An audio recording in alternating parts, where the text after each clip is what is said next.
This weekend sees the final heats of the Home International Sheepdog Handling Trials at Chatsworth.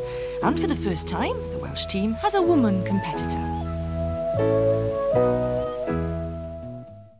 I first got started probably when I was about 8 years old. I used to just run one of my father's dogs in a local trial. My great-grandmother was a shepherdess. My tide was a very good trainer of dogs. Obviously my father's taught me and he competes, so it's just been a way of life for me.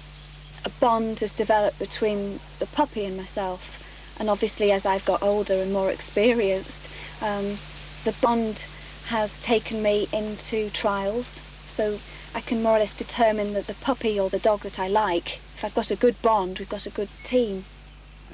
That bond played an important part in one of her most prestigious first public appearances. In 1982, Ceri became the first young woman handler to feature on one man and his dog. Then the loyal partner was Bwlch. This year it's Hemp. Hemp. He's a dog, a big, flashy dog, stylish, which immediately grabs the attention of someone.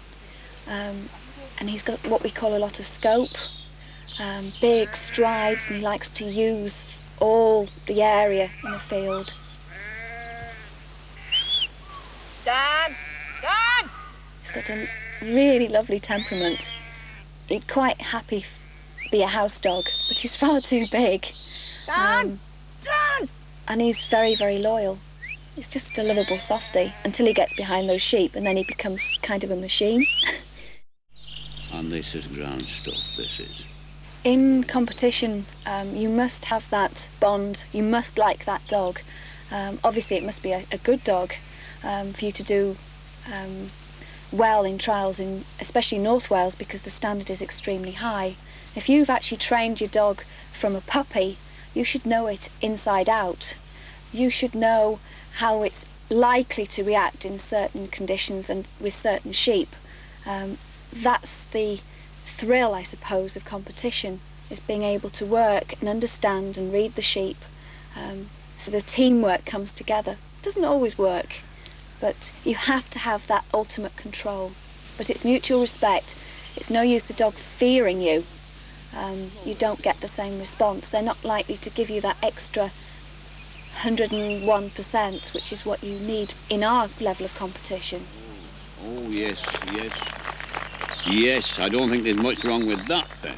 I get quite annoyed when I hear people saying that they don't think the dogs of today are as good as the dogs of yesteryear, because it's a very different situation now.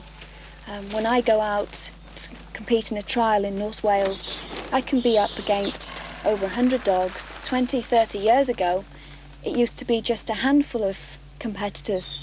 It would be one of those 6 competitors that would always seem to win. The sheep nowadays are not shepherded like they used to be. A lot of young farmers or older farmers are using bikes, so the sheep are not used to dogs. So of course we get these sheep in a trial field on strange ground. They find themselves 3 little sheep out of a big flock, and they just freak out and they see this border collie coming. And it makes life very difficult for a competitor. It's quite unique to find a sport where women and men can compete on level terms. There are lots of women competitors in Wales that, given the right sheep, they can give the men a good run for the money. Whether we're better than the men, I'm not getting into that discussion. We just go out, well, I'd like to think we just go out there to the post. Hopefully we can prove that we might be better than them on the odd occasion. And with the Home Internationals drawing to a close, we hope that on this occasion both Ceri and the rest of the Welsh team all did well.